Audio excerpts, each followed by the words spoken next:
మరి దాన్ని మీ ప్రతిపక్ష హోదాకు కూడా లింక్ చేశారు ఆయన. ఎందుకంటే ఎప్పుడైతే హోదాలు పెరుగుతాయో మనకి హోదాలకు తగ్గట్టుగానే కాన్వాయ్లు పెరుగుతాయి, మళ్ళీ దానికి తగ్గట్టుగా సెక్యూరిటీ, ఆ సెక్యూరిటీకి మళ్ళీ వెహికల్స్.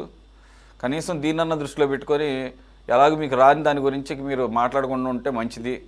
మోదీ గారు పిలిపించిన దాన్ని మీరు కూడా ఆనర్ చేసినట్టు ఉంటుంది. లేదు మాకు బీజేపీతో మోదీతో ఈ మధ్యన మేము కొద్దిగా స్టాండ్ మార్చుకున్నాం అంటే కనుక మీరు ఇంకాస్త స్ట్రాంగ్గా పోరాడవచ్చు.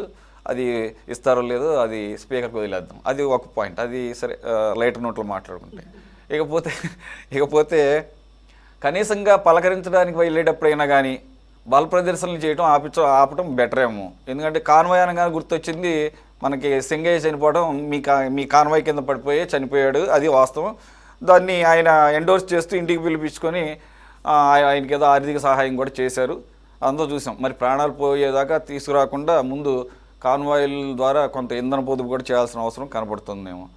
లేదు ఇదంతా కూడా షో ఆఫ్, ఇదంతా ఫోటోషూట్లే, ఇదంతా 2 రోజులు హడావిడి, అందులోనూ మోదీ ముందు ఏదో మీరు కాల్ ఫర్ చేయగానే అందుకున్నాము అని మరోసారి ఆయన దృష్టిలో పట్టడానికి చేస్తున్నటువంటి హడావిడి అంటారా? లేదు ఇది దేశవ్యాప్తంగా ముందు నాయకులు ముందుండి నిలబడితే ప్రజలు కొంతమంది అయినా కానీ దీన్ని ఒక స్ఫూర్తిగా తీసుకొని కొంతన్నా ఉపయోగం జరిగే అవకాశం ఉందంటారా?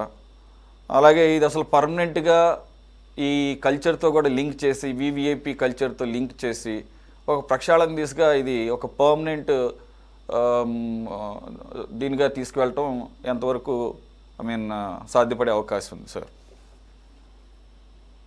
నమస్కారం. నమస్కారాలు. ఇక్కడ మన భారతదేశ ప్రధానమంత్రి ఉన్నటువంటి మోడీ గారు ఇప్పుడున్నటువంటి అత్యధిక పరిస్థితుల్లో ప్రపంచంలో నెలకొన్నటువంటి ఆర్థిక మాంద్యాన్ని గుర్తు చేస్తూ పొదుపు చర్యలు చేపట్టాలని చెప్పేసి బహిరంగంగా మాట్లాడినటువంటి అంశం మీద ఈ రోజు మన రాష్ట్రంలో ఆంధ్రప్రదేశ్ లో కేబినెట్ మీటింగ్ లో కూడా దీని మీద చర్చ రావడం జరిగింది. అయితే ఇక్కడ వాస్తవంగా ఏదైతే హార్ట్ఫుల్ గా ఎవరు మాట్లాడుతున్నారో, ఎవరు దీన్ని ఒక డ్రామాటిక్ గా చేస్తారు అనేది కూడా మనం విశ్లేషించుకోవాల్సినటువంటి అవసరం ఉందండి. మోడీ గారి మీద కూడా చాలా విమర్శలు ఉన్నాయి. ఆయన 8,000 కోట్ల రూపాయలకు పైగా ఖరీదు చేసి విమానం వాడతారు. అట్లాగే ఆయన సూటు కోటు కూడా లక్షల రూపాయల ప్రతిరోజు కూడా సూట్లు కోట్లు వేసుకుంటారు అనేటువంటి అంశం ఉంది. మరి ఆయనే దానికి వివరణ ఇవ్వాల్సినటువంటి అవసరం ఉంది.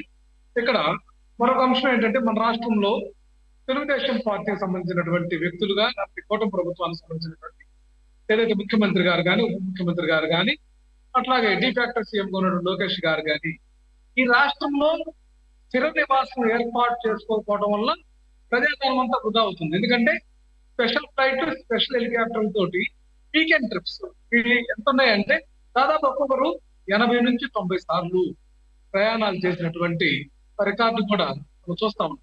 ఇక్కడ వీళ్ళు ఎక్కడ పొదుపు అనేటువంటి చర్యలకు వీళ్ళు తిలోదకాలు ఇచ్చారనేది మనకు తెలుసు. వీళ్ళు ఈ యొక్క ప్యానిక్ అంశాల్లో కూడా ఎక్కడ ఏ అంశం వచ్చినా, ఎక్కడ కరువు వచ్చినా వీళ్ళు దాంట్లో కూడా ఆదాయం ఎట్లా పొందాలి, యూరియా కొరత వస్తే ఆదాయం పొందారు, అట్లాగే డీజిల్ కొరత అని చెప్పేసి ముందుగానే జీవోలు కూడా, ఆర్డర్లు కూడా, లేకపోతే రిక్వెస్ట్లు కూడా కేంద్ర ప్రభుత్వానికి ఇచ్చి దాంట్లో కూడా పారిశ్రామికవేత్తలకు ఇవ్వాలని చెప్పేసి లెటర్లు రాసినటువంటి దౌర్భాగ్య పరిస్థితి చూసాం. అంతేందుకండి ఈ రాష్ట్రంలో ఎమ్మెల్యేలు కానీ క్యాన్వా చూసాం. ఒక్కొక్కరు అనధికారికంగా ఏదైతే ఆ యొక్క నియోజకవర్గానికి రారాజులాగా చాలా మంది అవుతారు. ఆ విధంగా వాళ్ళు 5 నుంచి 10, 20 కూడా ఎమ్మెల్యేలే క్యాన్వాయిలు పెట్టుకున్నటువంటి. అట్లాగే మంత్రులు కూడా ఆర్భాటంగా వాళ్ళు చేస్తున్నటువంటి విధానం మనం చూసాం. కార్లు కూడా అండి, అధికారంకి వచ్చిన తర్వాత రాకముందు ఏ కారు వాడారు, ఇప్పుడే కారు వాడారు అనేది కూడా మనం చూడాలి. ఈ రోజు బెంజులు, బిఎండబ్ల్యూలు క్యాన్వాయిలు తిరుగుతున్నాయి అంటే మనం చూస్తున్నటువంటి అంశం కూడా. అట్లాగే ఇంకొక ఆశాస్పదమైనటువంటి అంశం ఏంటంటే, వీళ్ళు మా జగన్మోహన్ రెడ్డి గారిని పదే విమర్శిస్తారు. ఆయన కరోనా సమయంలో కూడా ఈ రాష్ట్రం యొక్క ఆర్థిక పరిస్థితి మీద కానీ, లేకపోతే తలెత్తినటువంటి కరోనాలో ఉన్నటువంటి ఆ యొక్క ఇబ్బందులను అన్నిటినీ కూడా ఏదైతే బేరీజ్ వేసుకొని ఒక సమాంతరంగా దానికి ఆల్టర్నేటివ్ గా ఎక్కడా కూడా డీజిల్ కొరత కానీ, లేకపోతే ప్రజలకు ఆర్థిక మాధ్యం కానీ ఎక్కడా కనిపించకుండా ప్రభుత్వం వైపు నుంచి చేసినటువంటి సహాయం కూడా ఈ సందర్భంగా చేసుకోలేదు. అంతేందుకండి ఈ యొక్క తెలుగుదేశం పార్టీ ఎంపీ ఒక ఆయన, మన విజయనగరం ఎంపీ, మన కాడైతే కారులో తిరుగుతారు వీళ్ళందరూ కూడా, ఆ ఢిల్లీలో సైకిల్ మీద తిరిగి వీళ్ళేదో ఒక షో పుటప్ చేసేటటువంటి అంశం కూడా మనం చూస్తే పార్లమెంట్ సైకిల్ మీద ఏమంటే వీళ్ళ ఎమ్మెల్యేలు ఇలా ఎంపీలు అందరూ కూడా ఇక్కడ కూడా సైకిల్ మీద తిరిగితే మరి ఆదాయం అవుతుంది కదా, అది మాత్రం పట్టించుకోరు. ఇక్కడ నేనేమంటానంటే షో పుటప్ పాలిటిక్స్ కి care of address Telugu Desam party అండి. అట్లాగే దానికి ఒక పార్టీ ఉన్నటువంటి జనసేన పార్టీ, వీళ్ళంతా కూడా సినిమా టెక్నిక్స్, ఇదంతా కూడా సినిమా మూలంగా వచ్చినటువంటి పార్టీలు. ఆ యొక్క పార్టీలో ఉన్నటువంటి నాయకులు కూడా ఈ విధంగా ఆర్భాటాలకి, ఏదైతే అవినీతికి గాని అక్రమాలకు గాని షోపుటప్పు గాని పేర పట్రస్ గా ఉంటున్నటువంటి నాయకులు వాళ్ళ పార్టీలో ఉన్నారనేది మనకి వాస్తవంగా మనం చూస్తా ఉంది. ఈ రోజు సోషల్ మీడియా పరంగా అన్ని బహిర్గతమవుతా ఉన్నాయి. ఏ ఎమ్మెల్యే ఇంట్లో నుంచి బయటకు వచ్చినా ఫోటోలు వీడియోలు వస్తున్నాయి. ఏ మంత్రి బయటకు వచ్చినా వాళ్ళు చేస్తున్నటువంటి విధానం బయటకు వస్తుంది.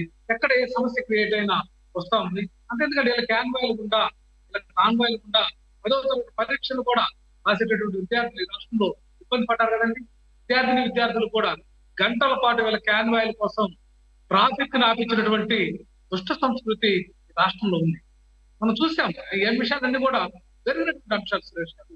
మరి వీళ్ళు ఈ రోజు నీతులు చెప్తే ఎవరన్నా వినే వాళ్ళు ఉన్నారంటే, చెవిలో పూలు పెడతాంటే ఎవరు అది తెలియదా? చెవిలో పూలు పెట్టినా కూడా తెలియకుండా ప్రజలు మభ్యపెట్టి మరలా మోసం చేయాలి, మరలా మభ్య పెట్టాలి, మరలా ఇదేదో ఒక క్రియేషన్ చేసి లేదో ఆదర్శవంతమైనటువంటి వ్యక్తులుగా క్రియేట్ చేస్తే ఇలా రికార్డు, ఇలా గత చరిత్ర ఎక్కడ కూడా జనరల్ అడ్మినిస్ట్రేషన్ జిఐడి ఈ యొక్క ఖర్చులు బయట పెట్టట్లా.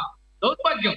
ఈ యొక్క ముఖ్యమంత్రి గాని, మంత్రులు గాని, లేకుంటే ఉప ముఖ్యమంత్రి గాని, డిఫాక్టో సీఎం లోకేష్ యొక్క విమానయాన ఖర్చులు, హెలికాప్టర్ ఖర్చులను ఖచ్చితంగా బహిర్గతం చేయండి. వీళ్ళ యొక్క విధానం ఏంటి, వీళ్ళ యొక్క దుబారా ఖర్చు ఏంటనేది అర్థమవుతుంది. అట్లాగే అమరావతి ప్రాంతంలో కూడా మనం చూసామండి, పార్లమెంట్ కట్టారు ఢిల్లీలో, దానికంటే కూడా 3 రెట్లు నిర్మాణ వ్యయము, ఏదైతే స్క్వేర్ ఫీట్ కి చెల్లించేటటువంటి వ్యయము అత్యంత ఎక్కువగా ఉంది. అక్కడ కూడా వీళ్ళు పాటించాలి కదండి పొదుపు మంత్రం. వీళ్ళకి తాత్కాలిక సచివాలయాలు, తాత్కాలిక హైకోర్టు, తాత్కాలిక భవనాల పేరుతోటి ఇప్పటికే ప్రజాధనాన్ని దుబారా చేసినటువంటి వీళ్ళకి పొదుపు గురించి ఆ మాటలు ఉచ్చరించేటటువంటి నైతిక బాధ్యత గాని అర్హత గాని లేదు. దీన్నేమి పట్టించుకోకుండా ఏదో తన ప్రధానమంత్రి పదవి కాపాడుకోవడానికి ప్రధానమంత్రి గారు మోడీ గారు కూడా ఈ రాష్ట్రంలో చూసి చూడనట్లుగా వీళ్ళ యొక్క వ్యవహారాన్ని వదిలేసినటువంటి ప్రత్యేకమైన స్థితిని కూడా మనం గమనించాల్సిన అవసరం ఉంది.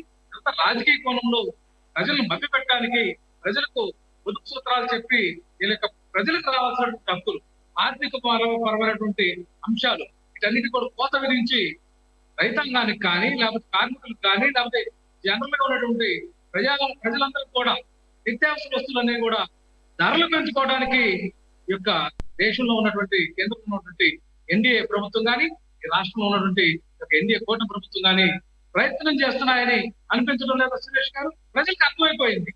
త్వరలోనే ధరలు పెంచుకోవడానికి వీళ్ళు చేస్తున్నటువంటి మాయా మంత్రమే ఈ యొక్క పొదుపు మంత్రం తప్ప మరొకటి కాదు. ఖచ్చితంగా వీళ్ళు రియలైజ్ కావాలి.